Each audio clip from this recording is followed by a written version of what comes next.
for all the pregame festivities.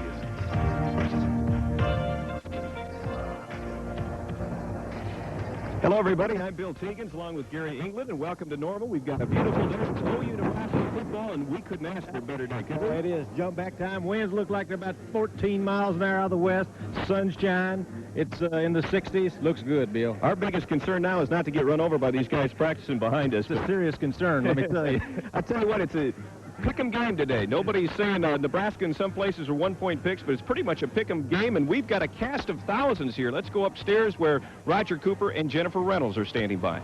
We're joined by thousands up here. I haven't seen the fans pumped up this much for a game in some time down here. Well, I have to tell you, I haven't been to an OU Nebraska game since I was a little kid, so I'm having a great time. Feel like a kid. It's going to be a great. More is on the line than just the game itself. If the Sooners win, the governors-elect have a bet. If the Sooners win, Nebraska Governor-elect Ben Nelson will have to serve Oklahoma beef at a barbecue for David Walters.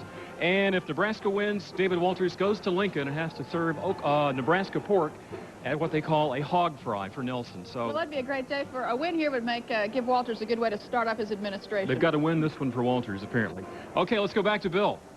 Okay, thank you. Boy, what a horrible thing to have to go to Lincoln and pork or whatever that was. Oklahoma comes in with a 7-3 mark, while Nebraska is 9-1. Ed Murray now takes a look back at how the teams got this far. OU had its fans thinking national championship after 3 weeks. The Sooners stormed out of L.A. with a 34-14 victory over UCLA and followed that with back-to-back 52-10 pastings of Pittsburgh and Tulsa. But Coach Gary Gibbs knew better. If people think we're the Sooners of the mid-'80s and we're not going to have hard times, they're fooling themselves. Some of the deficiencies started to show against Kansas. The Jayhawks dominated OU statistically, but the Sooners took advantage of turnovers for a 31-17 victory.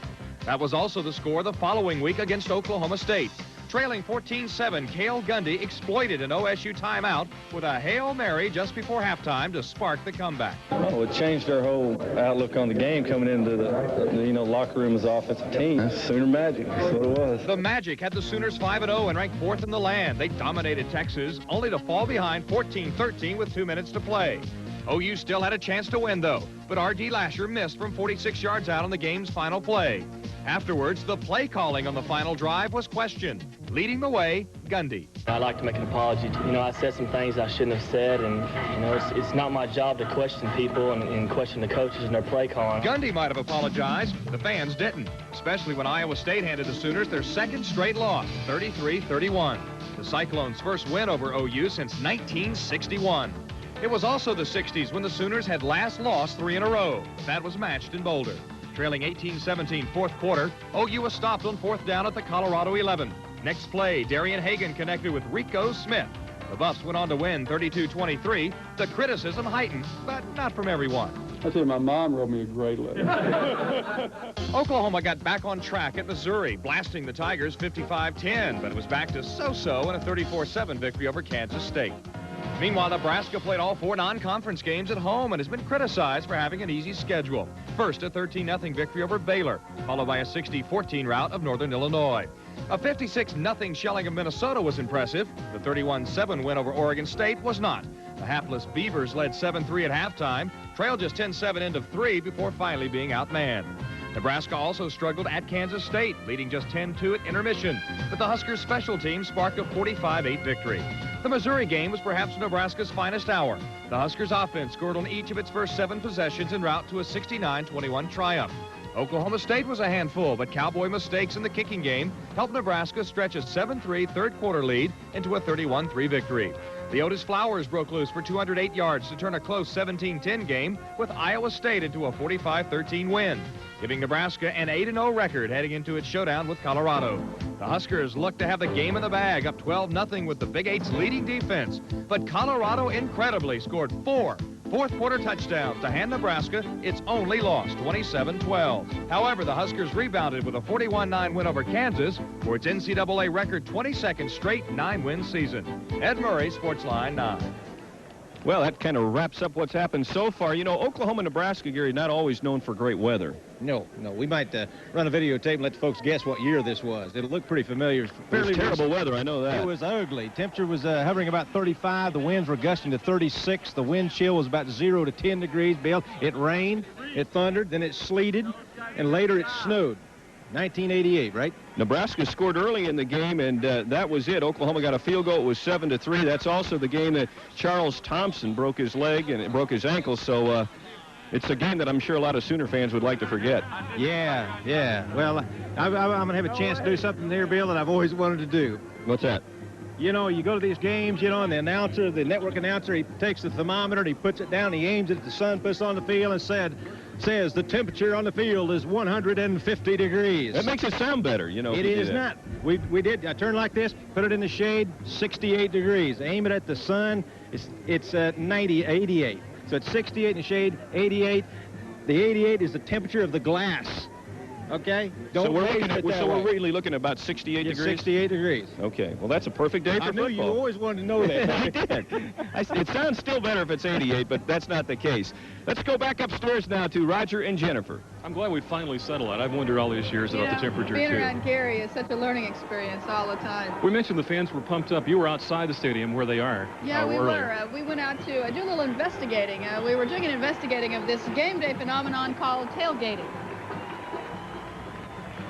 Now, we determined during a very non-scientific survey today that this is a tradition that is named after something that you just can't find anymore, a tailgate. Does that bother you that you don't have a tailgate? No, we've done fine this way for years. So to be a tailgater, you don't actually...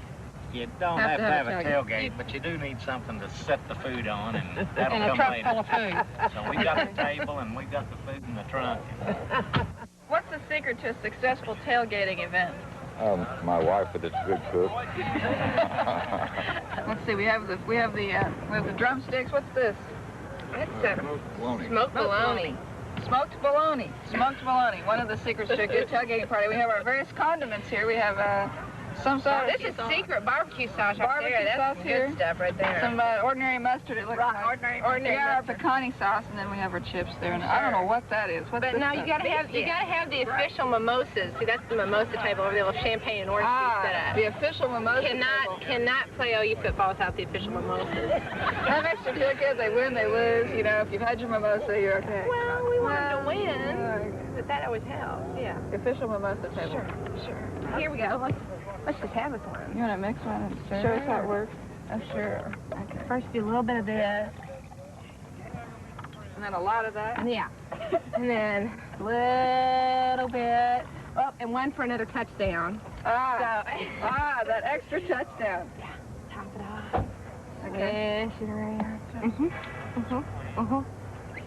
Yeah. The official mimosa. It's a winner. There you have it. It's a winner.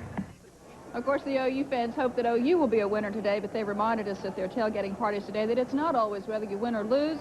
It's how much fun you have before and after the game. That's the truth. Maybe we could go by a junkyard, pick up some tailgates, and make a thriving enterprise selling them outside the station. Official tailgate. Our OU Nebraska special will continue. I'm going to have a very special trip to a secret place here in the stadium when we come back. We'll be right back after this. You want one of them? National championship, not for the Big 8 title. But what do the players think about it? Well, we talked to players from both Oklahoma and Nebraska about it. I still see it as a big rivalry. I think, well, geez, there's Oklahoma. We have to go out and really take it to them because, we want their respect as well as they want our respect, I think. And there's just something there. It just increases the rivalry a little bit. An Oklahoman making his first appearance in this game is Sooners quarterback Cale Gundy. He, of course, knows all about this game, having grown up in the state, and now it's time to play. One of the biggest things in the state of Oklahoma every year is Oklahoma-Nebraska game, besides the Oklahoma-Texas game. You always see it on TV, and it always, it's one of the biggest rivalries in the nation every year. And I'm just more than happy to be a part of it this year. Much has been made that this year there is no national championship or even a Big 8 title on the line. But to the players involved, that doesn't really matter, because when you get right down to it, it's still OU-Nebraska. The Oklahoma-Nebraska game, that's something that I think their players are going to look forward to just because of the rivalry and because it's their last game of the season, not being able to go to a bowl. It's an awfully big game because of pride. Both teams, we have pride, and it'll be one of those matchups which best team, the team has most pride will win. And I think we have most pride. Yeah, it's a big game. We feel confident going in the game. We feel like, we very well should be up for the Big 8 championship and that we could have won it. So we're going in this game with a lot of emotions. Seniors' last game, so we're going in trying to, beat them and hopefully come out with a win. And yes, it's still OU Nebraska. There's a lot of tradition there, and it's going to be a good game. It's a big game this week. It's definitely a big game, and not just because it's Oklahoma, because that we have to win our next 2 games to have a successful season, and another reason because it is Oklahoma.